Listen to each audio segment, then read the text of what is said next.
ये है वो घर जहाँ 8 लोगों को एक कुल्हाड़ी के साथ बहुत बेरहमी से मार दिया गया।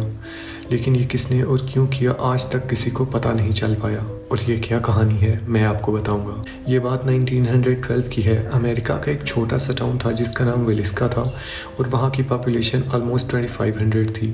वहाँ के रहने वाले लोग रेगुलरली चर्च जाते थे और एक दूसरे का बहुत ख्याल रखते थे।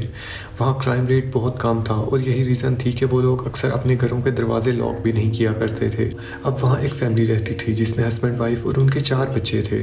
हस्बैंड का नाम जोसाया, वाइफ का नाम सैरा और उनके 4 बच्चे जिनमें Herman 11 years, Catherine 10 years, Boyd 8 years और पॉल की एज 5 ईयर्स थी।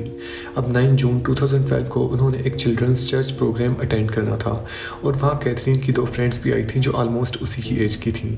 और उस फंक्शन या प्रोग्राम को अटेंड करने के बाद वो लोग घर वापस आते हैं। इन्वेस्टिगेटर्स का कहना था कि इन सब को तकरीबन रात 2 से 5 बजे के दरमियान मारा गया। वो आदमी इनके आने से पहले इनके घर में आ चुका था और इनके सोने का इंतज़ार करता रहा। वो अपने साथ कोई वेपन नहीं लाया था बल्कि इन्हीं के शेड से उसने जोसाया की कुल्हाड़ी ली और इन सबको मारा। जोसाया और सैरा ऊपर वाले फ्लोर पे सो रहे थे जबकि बाकी सभी बच्चे नीचे गेस्ट रूम में सो रहे थे। सबकी डेड बॉडीज उनके बेड से मिली लेकिन जोसाया की डेड बॉडी उसके बेड से थोड़ी दूर मिली क्योंकि हो सकता है उसने खुद को बचाने की कोशिश की हो। इस केस में एक डिस्टर्बिंग डिटेल ये भी थी कि उसने इनके घर के सभी रिफ्लेक्टिव सर्फेसिस को और खिड़कियों को कपड़ों से ढांप दिया था। कहा जाता है कि इस तरह के केसेस में ये बिहेवियर नॉर्मल है क्योंकि वो खुद को या विक्टिम्स को शीशे में देखना नहीं चाहते। इनको मारने के बाद उसने कुल्हाड़ी को बहुत एहतियात से साफ किया और बेडरूम के पास रख गया। इवन उसने बाद में खाना भी खाया क्योंकि इन्वेस्टिगेटर्स को किचन में बचा हुआ खाना मिला और कहा जाता है कि लगता है उसे बिल्कुल भी दुख नहीं था और वो बहुत पुरसकून था। अब लोगों को इस चीज़ का पता तब चलता है जब सुबह 7 बजे उनके कुछ नेबर्स उनके घर में जाते हैं क्योंकि वो लोग नाश्ते के लिए नहीं उठे थे और वहाँ उनको ये सीन देखने को मिलता है।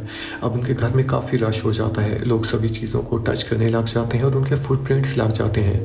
पुलिस के आने तक सभी एविडेंस कंटेमिनेट हो चुके थे। पुलिस ने काफ़ी ज़्यादा सस्पेक्ट्स को पकड़ा लेकिन किसी पे भी कोई इल्ज़ाम साबित नहीं हो पाया। कहा जाता है कि उन दिनों दूसरे शहरों में भी कुछ ऐसे वाक़यात हुए और माना जाता है कि हो सकता है ये वही आदमी हो लेकिन कभी भी उस आदमी को पकड़ा नहीं जा सका। अब इस घर को म्यूज़ियम बना दिया गया है और लोग अक्सर यहाँ जाते हैं। कुछ लोगों का एक्सपीरियंस था कि उनको यहाँ से बच्चों की रोने की आवाज़ें आई और उनको अपने कंधों पे अजीब सा प्रेशर फील हुआ।